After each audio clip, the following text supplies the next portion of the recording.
general de la República llegó al extremo, el día de la interpelación del ministro de Defensa, que iba a llegar a la Asamblea, de decir en la mañana que no había indicio de violación a la Constitución, que ellos investigaron y que el ministro de Defensa no violó la Constitución.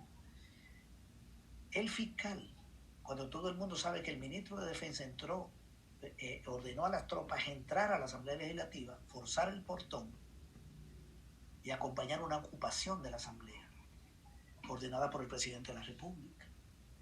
Eso lo reconoce el mundo jurídico, nacional e internacional, salvo los abogados que pueden responder a los intereses del presidente de la República. Eso es elemental.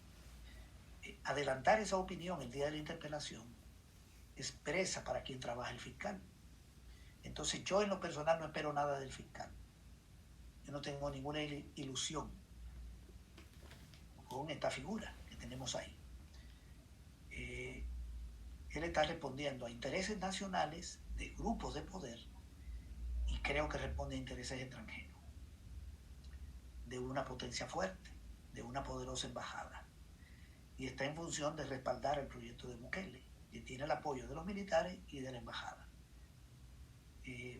Por cierto, un juez le está exigiendo a Bukele que abra el archivo de lo del Mozote.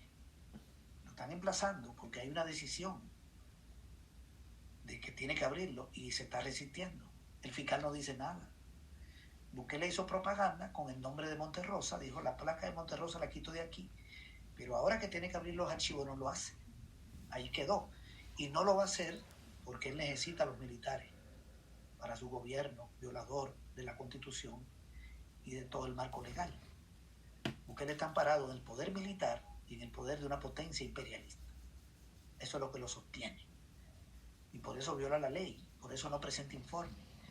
Y tiene una fiscalía controlada por grupos de poder nacionales e internacionales que no le va a crear problemas a su gobierno. Es decir, es la impunidad del poder, lo que tenemos aquí. No es el respaldo del pueblo. No tenemos un líder de presidente. Tenemos un presidente amparado en el poder que le da el respaldo del gobierno de Estados Unidos y las bayonetas militares. Y que le da la impunidad que le garantiza el fiscal general de la República. Y ahora más impunidad si logra controlar el Instituto de Acceso a la Información Pública, ya lo tienen controlado, y la reforma a la ley LACAP para ni siquiera presentar informes. Esa es la realidad que tenemos. Lo que necesitamos es que el pueblo la entienda y que a esto le busquemos una salida por la vía legal. Para mí el escenario importante de batalla viene ahora.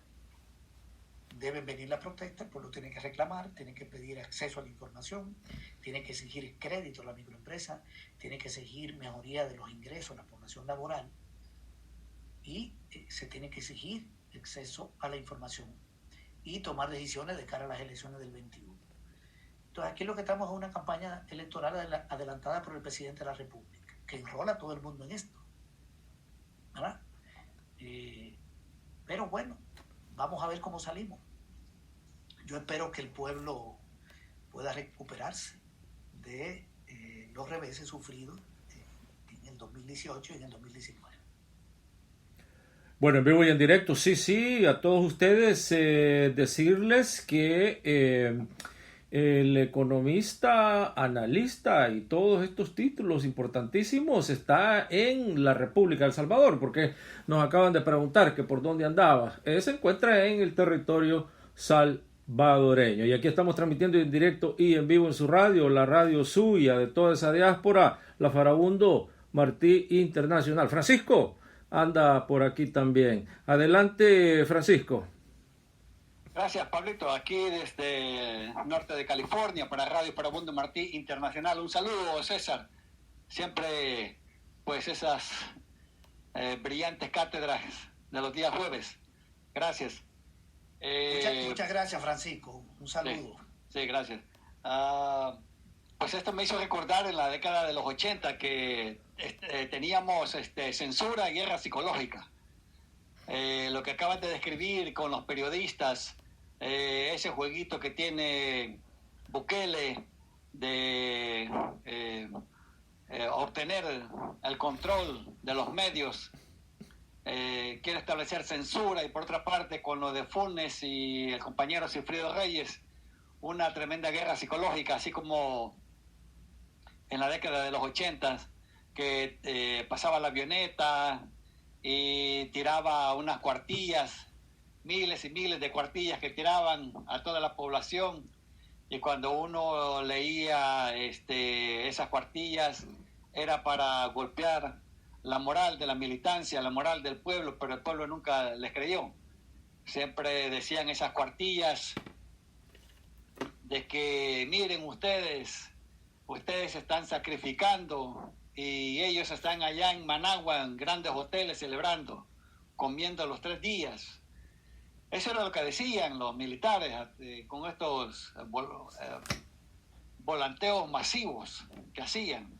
Les tiraban a los campamentos de los compañeros, campamentos guerrilleros, y se iban a zonas donde ellos sabían que la población estaba apoyando al FMLN. Claro que ahora lo están haciendo de una forma más sofisticada, ¿verdad? Más tecnológica, pero siempre son esos dos principios: la censura, que quieren atacar a los periodistas, y la otra es la guerra psicológica. Vamos a ver qué otra cosa nos sacan después de Funes y Sigfrido Reyes. Algo más se las van a inventar. Por otra parte, estaba yo con la pregunta desde la semana pasada, César. ¿Qué va a pasar con el 661? ¿Qué va a pasar con nuestro pueblo? Que este gobierno no quiere soltar el dinero ni a las alcaldías, ni a las microempresas, ni a la pequeña empresa. La economía supuestamente ya se abrió, pero no hay ningún tipo de financiamiento. ¿Qué va a pasar con nuestro pueblo en estas circunstancias? Adelante, César. Bueno, el 661 es el decreto del fideicomiso. A ese te refieres, ¿verdad? Sí, claro. Sí. El gobierno debió sacar, ese fideicomiso son 600 millones de dólares. El gobierno debió sacar ese dinero de los 1.000 millones que vendió de los bonos. La Asamblea Legislativa le aprobó 2 tipos de deuda. Una es 2.000 millones de dólares, que ha provenido fundamentalmente de préstamos, todavía no están completos.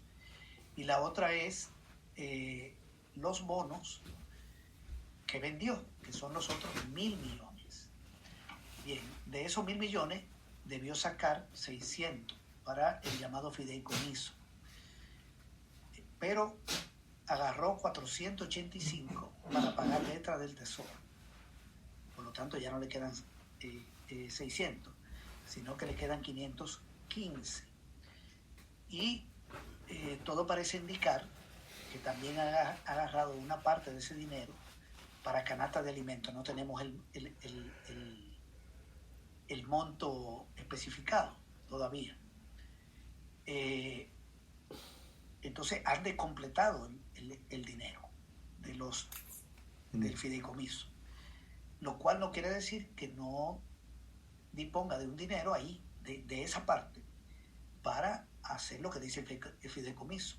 Pero además es que le ha entrado dinero por otra vía, porque descompletó lo de los 1.000, pero bueno, tiene 389 del Fondo Monetario, que no tiene un destino claro. Tiene 20 del Banco Mundial, bueno, eso sí tienen un destino. Pero los 389 del Fondo Monetario, ahí están. Y tiene lo otro que ha conseguido por letes y CETES. Es decir, que aunque de los 1.000 agarró 485, le quedan por ahí otros 800. ¿Qué debería hacer con ese dinero? 150 millones son subsidios para empleados y empleados de las MIPYMES, que están registradas en el Instituto Salvadoreño de Seguro Social e inscritas como contribuyentes en el registro del IVA. O sea, para que le paguen los salarios a la gente. 360 millones son para crédito y otros 100 millones son para empresas informales, que ya no son MIPYMES, sino una gente que vende en la calle, también incluye artistas, gente que hace, los payasos que son artistas, gente que hace actividades propias de teatro, etcétera, o de pintura. Todo eso entra en los 100 millones, eso está en el decreto, pero hay un retraso en la ejecución del dinero. El decreto salió y se publicó en el diario oficial, y el presidente lo que está alegando es ahora que la Asamblea le debe aprobar los 600 millones del BID para sacarlo de ahí. Pero eso no es de los 600 millones del BID, eso es de los 1.000 millones de lo que vendió de bono, que descompletó por su cuenta. Es decir, ha violado el decreto 661 al descompletar el dinero. Segundo, aunque lo descompletó, le queda mucho dinero y puede mover de otro lado y no inicia la ejecución. Y tercero, quiere meter ahora ese fondo en otro préstamo del BID que no debería ser para eso. Es decir, es un solo relajo. ¿Y qué es lo que está detrás de todo esto? Detrás de todo esto está el mal uso de los recursos.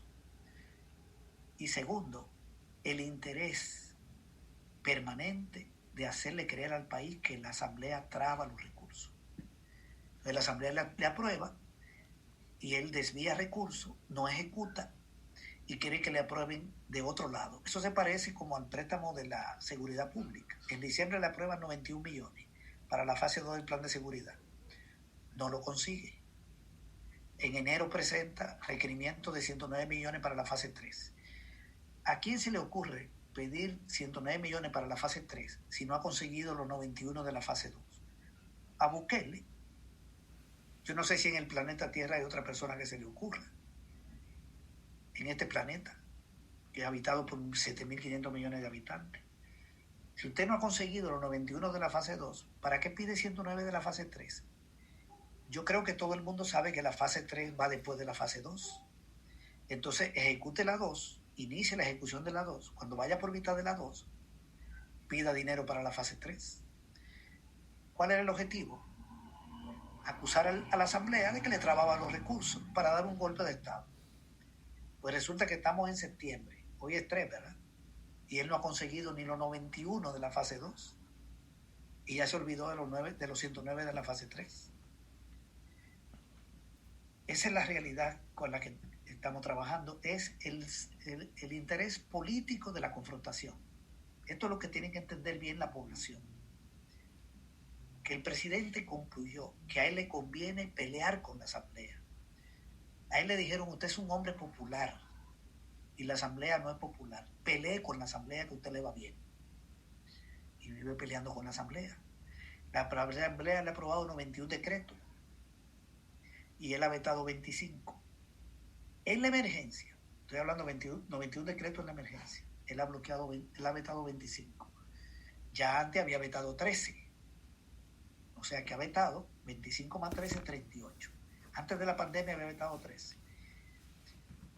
Porque él necesita el conflicto. Decir, no lo apruebo. Y que el país entero sepa que hay un pleito entre Bukele y los diputados y las diputadas. Aunque eso que no apruebe sea beneficioso para el pueblo. Por ejemplo, ¿qué no aprobó? Una reforma a la ley de los programas, de los 14 programas de la Ley de Desarrollo y Protección Social Universal, para que las compras que se hacen para esos programas, Ciudad Mujer, paquetes escolares, el 40% fuera la micro y pequeña empresa y no el 15%. La vetó. Los micro y pequeños empresarios deberían estar en contra de él. Todos. Porque eso beneficia a ese sector. Y digo, no, que la compra solo quede el 15% para ese sector y el 85% para la grande. Y en este país de cada 100 empresas, 99 son micro y pequeñas. Y son las que generan el 60% del empleo privado. En el sector privado. La golpeó. ¿Por qué? Porque él tiene que vetar un decreto de la Asamblea. ¿A beneficiar a los micros? Sí, pero yo lo veto. ¿Por qué? Porque yo necesito, estoy hablando como Bukele, dejarle claro al país que yo peleo con la Asamblea. Y enredo. Y me invento lo que sea. Entonces, veta lo bueno para el pueblo.